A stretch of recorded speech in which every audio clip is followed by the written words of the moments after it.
Fellow colleagues, my name is Daniel Hansen, and today I would like to introduce to you the effects that social media has on interpersonal relationships. Specifically, that social media has the power to affect the intimacy levels of interpersonal relationships.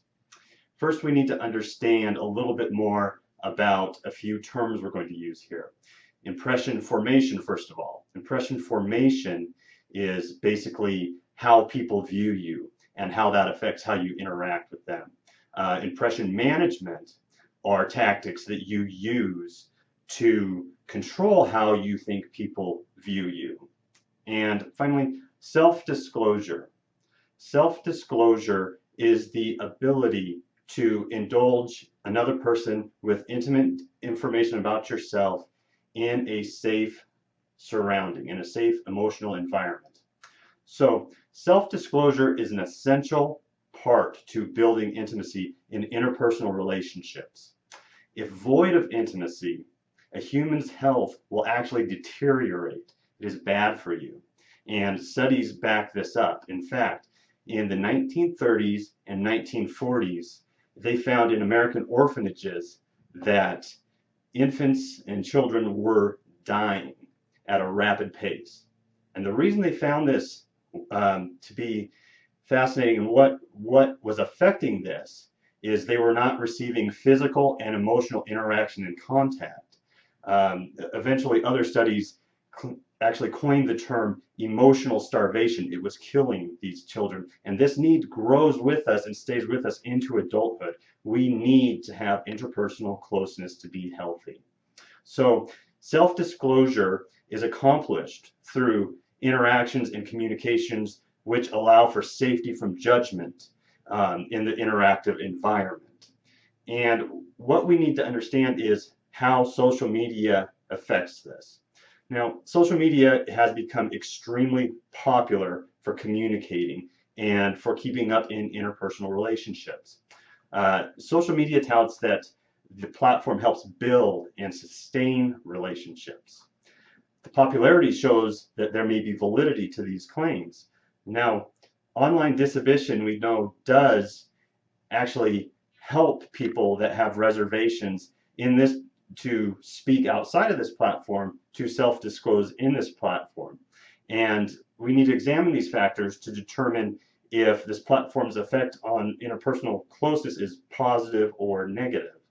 So there's going to be several studies we're going to go over here. And the first one is basically describes one's ability to self-disclose in these environments. It was conducted by the International Communication Association, and they performed a mass media study. Basically, what an individual that is not known to the listener, how what they say affects the listener. And this is really important because they found that the less the individuals know the communicator through this mass media, the more they actually believe them, which seems contradictory. But it's due to a perceived lessening of social distance. And this leads to an increased association with their unknown speaker. Basically, they associate with this unknown person's perception of risks and safety. So the results also show that the more relatable the topic is to the listener, the more they are willing to believe it. It becomes truth to them, even though there's no validity. So this can create a false sense of closeness to the message sender, and this study is extremely relevant in the fact that the two major social media platforms, which would be Facebook and Twitter, both maintain high percentages of unknown individuals that the user is receiving messages from. In fact, 96% of individuals on Twitter, people that they follow, are completely unknown to the user. And likewise on Facebook, 76% of Facebook friends actually do not interact in person. So there is a high percentage of individuals in this mass media platform that the user does not know, that they have the potential to perceive lessening social distance, and the ramifications of this would be unfounded beliefs of safety or unsafety without any proof of that. And could potentially result in reduction of intimacy because of reservations to self-disclose. So we're going to go over another study that was done by the Association of Psychological Science, and it confirms that online disinhibition in the social media platform allows for more self-disclosure for individuals who struggle or maybe have social anxieties in person. So this initially suggests that the platform may help socially awkward individuals be able to self-disclose and gain that intimacy through self-disclosure. But the thing is that the socially tentative individuals that were studied posted negative content most of the time. This negative content, in turn, received little response. And what this did is it created negative impression formation that forced disclosing individuals to implement impression management techniques that they otherwise wouldn't feel or implement. So this resulted in less ability to self-disclose, in fact. We revisit the social media claims of building and sustaining interpersonal relationships, and they claim it despite geographic distance. For instance, a family member far away. So a study by the Journal of Social and Personal Relationships focused on the instant messaging portion of social media. And that is an integral part of the social media forums, most of the popular ones, that is. And it revealed that instant messaging actually encouraged interpersonal closeness, kind of contradictory to what we've been talking about. However, what they found is that the use of instant messaging was mostly used to arrange in-person connections or to accomplish tasks. The closeness was not actually in the instant messaging, it was in the arrangement for in-person connection. So the study reveals that the messaging was also primarily taking place between individuals with existing relationships, and those were established outside of the platform. Study also revealed that messaging was primarily taking place with individuals that were in close proximity to one another. It wasn't harboring, closer intimacy from geographically distant individuals. So contrary to what they're claiming, it is not accomplishing this. And the sum of these studies suggests that the aspect of this part of social media is simply a facilitator to create more in-person self-disclosure that builds intimacy, not actually intimacy building taking place on a social media platform. So the final study I'm going to talk about is a study by the Computers in Human Behavior Journal. And it showed that the ability to self-disclose is dependent on the ability to control impression formation and impression management. Now, social media platforms lessen this ability for users to control interpersonal formation and management because the study found that content posted about the individuals by others, which is a function that is available on almost every social media platform, was more believable to the masses than content published by the user themselves. Now, why is this the case?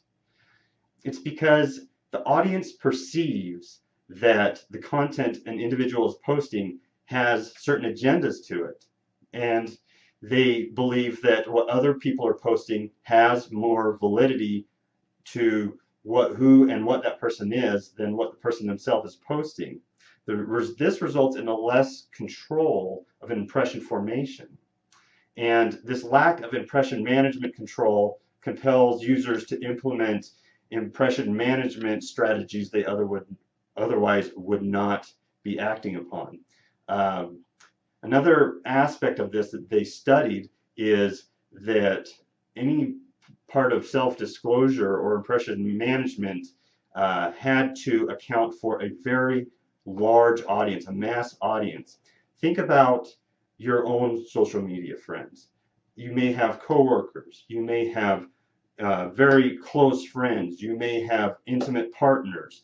You may have distant friends, acquaintances. So the study showed that this platform forces users to implement strategies to basically give them positive impression management that appeals to a large audience, maybe not true self-disclosure. It also shows that this lack of ability to control impression formation from outside contributions, plus this added consideration to appeal to a mass demographic, forces users to implement strategies to self-preserve. That is, change impression management strategies such as denying posted material about themselves, removing the content, or even refuting the statements. So the larger the size of the network, they found, the less self-disclosure would actually take place in this platform. That leads to a lessening of intimacy if relied upon solely for relationship building or maintenance. So I think I'd like to conclude that, first of all, the ability to control impression management and impression formation allows for increased self-disclosure. The studies have shown that. Self-disclosure is essential for interpersonal intimacy. And remember the study about the orphanage children and the impact it had on them. That affects us today. The studies also show that the main functions of social media do not actually facilitate self-disclosure. They only facilitate activities outside of the media that build self-disclosure and more intimacy. This platform of social media also has been shown to reduce impression formation, impression management control, and this results in a regression of one's ability to control perceptions of themselves. Essentially, social media does not harbor new interpersonal relationships. Social media does not increase intimacy levels between existing relationships. And my concern is that the over-reliance of social media may harm the ability to maintain or create interpersonal closeness. And as we've discussed, this is a function that is needed for healthy living.